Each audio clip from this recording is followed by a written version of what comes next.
Over the summer has been quite a good period, actually, and actually it's been a pretty good year for Henderson Far East. The two areas we focus on within the economy, i.e. domestic consumption and consumer-related spending, those have done really well for us. But because interest rates have come down and likely to come lower, then the high yield part of the portfolio, so some of the more defensive areas, have actually done very well as well. So we've been quite fortunate that we benefited from the trends that are going on globally. Actually, the changes to the portfolio have been muted.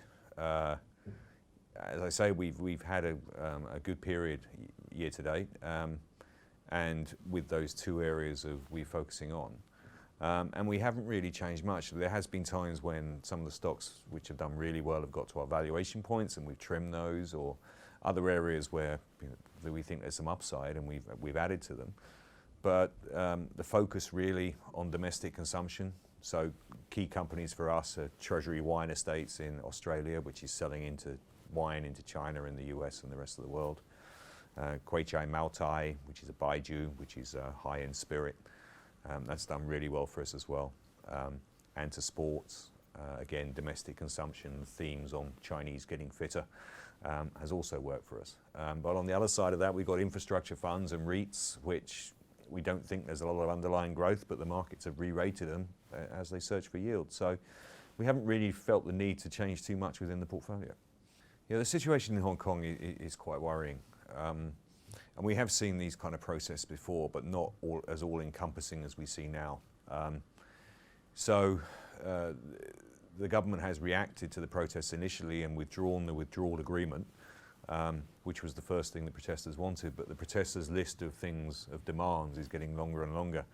And I'm not sure that what the government does at this point to alleviate those pressures. So they could go down the list and say, okay, we'll give in to this, we'll give in to that. But I suspect then the list just gets longer again. This has become about pro-democracy rather than extradition. So I'm not quite sure where this ends. And clearly the worst case scenario is pretty horrendous for Hong Kong standing both on a global and a regional scale. And let's just hope that it doesn't come to that.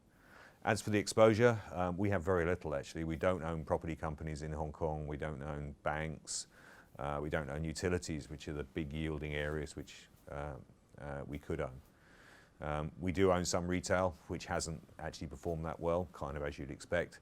And we do own Macau casinos, which are listed in Hong Kong, which are kind of been caught up in this a bit, but actually the exposure in the portfolio is pretty minimal. It's been a strange year. We've generally seen growth across Asia slow, and the rest of the world for that matter. So earnings expectations, which started the year high, have gradually come lower.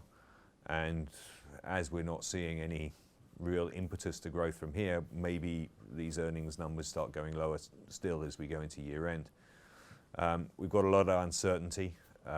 People talking about recessions possibly in the US, Europe, UK, et cetera, et cetera. So the growth environment is not great. But within Asia, we're seeing individual areas where there's room for more optimism. There's a lot of domestic policy change, whether it's interest rates, where there's flexibility, which we don't have elsewhere in the rest of the world. And there is some surpluses which governments can use to stimulate domestic demand. So I'm not too unhappy about the outlook for Asia. But there is quite a lot of uncertainty, and I can't see anything really changing that into the early part of next year either.